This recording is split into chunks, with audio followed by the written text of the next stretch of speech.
hello. Hello, yes, have a seat. Pull up a chair next to your Grandpa Bill. My granddaughter Rachel is always welcome to help me with a game of solitaire. What's that? Well, sure, ask me anything you like. Oh, well, I was drafted into the army in 1943, 44. We never thought we'd actually have to fight, but we were sent to go overseas. We recruits were from the various places of the leftovers. Leftover from here, leftover from there, recent rejects from hospitals, or kicked out of this easy spot. Together we formed the 106th. The Hungry and Sick Division, we called ourselves. We were told we were going to be a part of a Christmas parade in Berlin.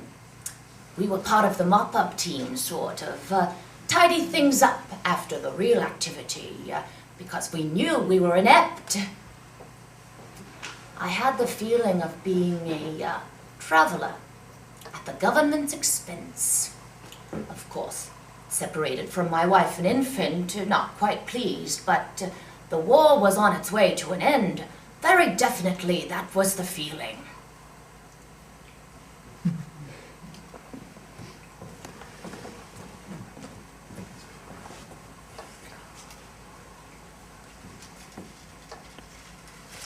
Oh, look! It was sent airmail! It must be from my Johnny Bill. Monday, December 18th, 1944. Good morning, sweetheart. That's me. Is it Christmas or the day after? Doll girl, I send you my most loving wish that you are well and happy and that you had your share of fun. And Santa Claus will see that your Christmas wish is granted by seeing that I'll come home to you. And do you see how close I am to you? I tell you to get a hat with a yellow band and you go ahead and try it on. Isn't that almost as if I were right next to you shopping?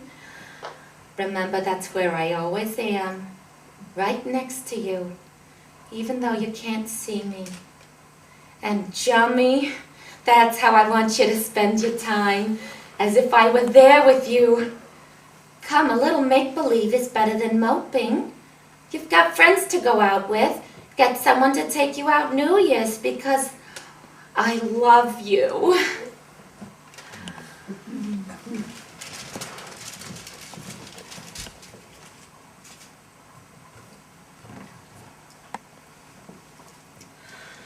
In Berkeley, Conrad and I become involved in this radical musical theater troupe.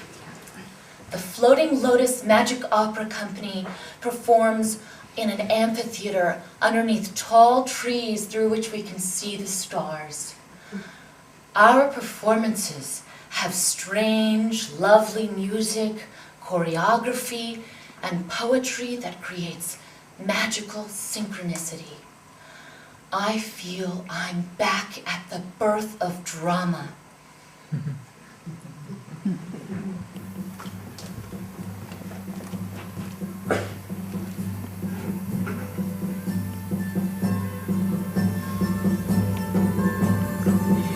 Every step you take is the origin of origins.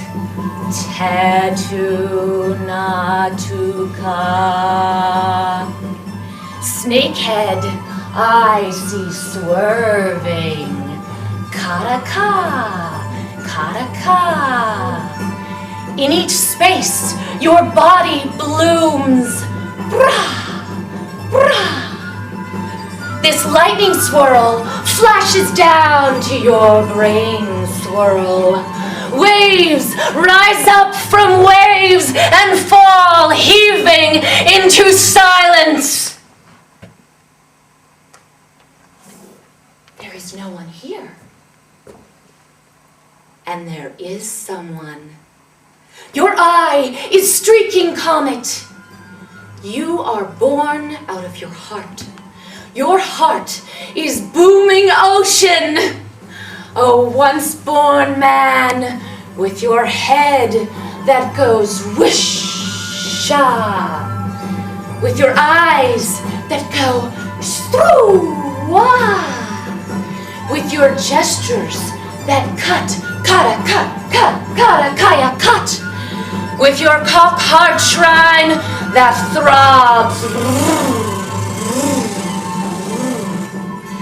We dive and rise with the tides of sweating flesh. The roaring universe rolls through. Spirit, cock, cunt, joined in bliss in the doorway each moment. Oh, you are born out of the wave. It was the 60s. The entire theater troupe is just reveling in freedom. But it seems we need more definition and some type of leadership. And so everyone embarks on their quest for the truth. But me, I have no need to search. I'm happy. I have my music. I have my husband. And I'm just fine leaving it at that.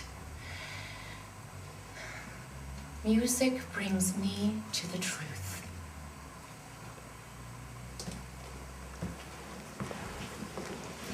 Now, as an actor myself, reading reviews about Floating Lotus made me extremely curious about what was so captivating, so enthralling, so profound about what my parents were doing. And it gave me this sense that I didn't come to theater all on my own, but I was born into it.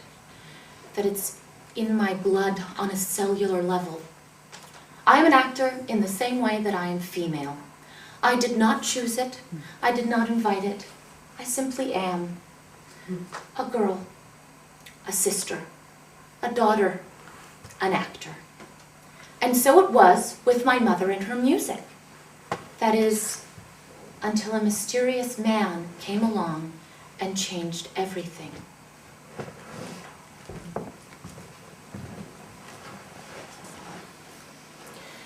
We make one of our trips to Berkeley to visit our friends who are all artists and musicians. And our truck breaks down and we can't get back to Mendocino. Ian Dallas comes to Berkeley after reading an article in the Rolling Stone about Floating Lotus.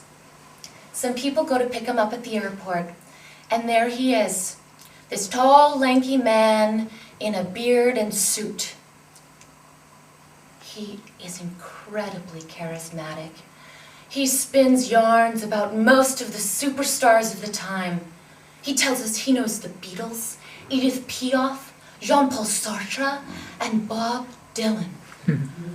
And in Fellini's 8½, he played the magician who entrances hundreds of people to walk off a cliff. Ian Dallas is funny and so captivating, a warehouse of information. Ian spent many years traveling the world, searching for the truth, and found it in Morocco at the feet of a true sheikh. He is appointed by this sheikh to spread Islam to the West.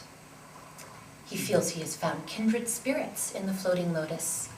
We are a group of people searching for the truth, and Ian Dallas would bring us to it. But Berkeley can be a bit overwhelming, so I take the Greyhound bus back to Mendocino. Conrad's going to get the truck fixed and meet me here. After a few days, I become worried and call. Conrad tells me this wonderful thing has happened and he wants me to come to Berkeley right away so he can share it with me.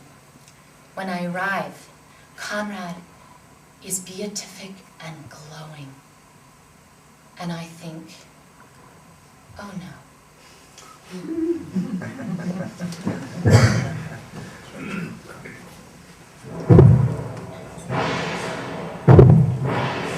Oh, Master, what is the right way? For I am but a lowly wanderer. With each step I take, the earth is drenched in blood somewhere. How long does this age go on? drop by drop until it is empty. Stop grasping, stop conceiving. But everything's sliding, everything's flying apart. Mad dragonfly walks on edge of knife. What is the way that will lead us out of this trap?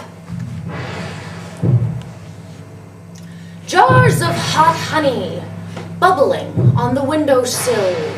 Body, mind, heart, speech, break through. Here, everywhere. Where's your face? Black horse, rising geyser through space.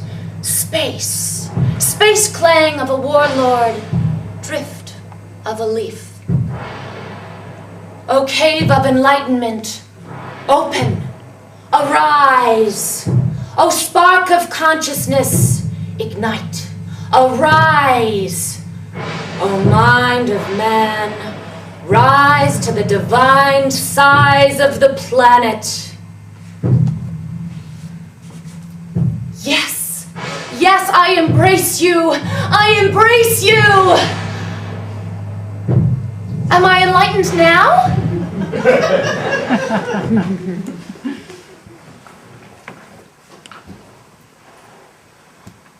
After only a week with Ian Dallas, Conrad has converted to Islam.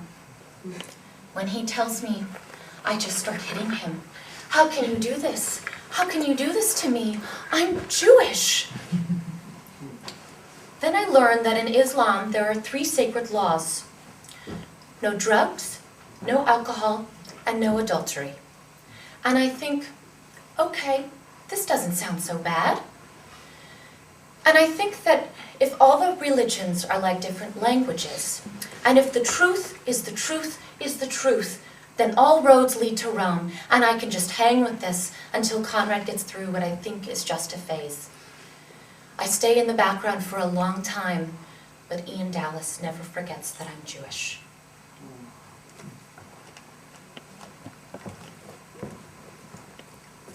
In college, I went out with Jay, who was also a wonderful romantic. He pursued me very openly, very deliberately. Early on, I learned that his name wasn't actually Jay. It was Jihad, which means holy war. So it shouldn't have surprised me when he wouldn't allow my grandfather's menorah in our house.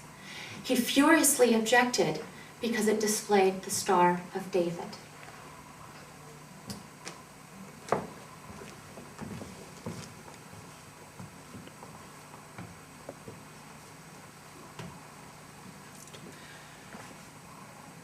I discovered there are no left-handed rifles. And since I'm left-handed, I learned to use a right-handed rifle. At least I think I did. We were stationed in France, and as far as anybody knew, coming down from the top command, including Eisenhower on down, the Germans would not fight during a brutal winter. And so the expectation was, since things will be calm, the misfits of the 106th could fill the places of the men who had been fighting. It was very simple. We would just occupy it over the winter and ba-da-da-da.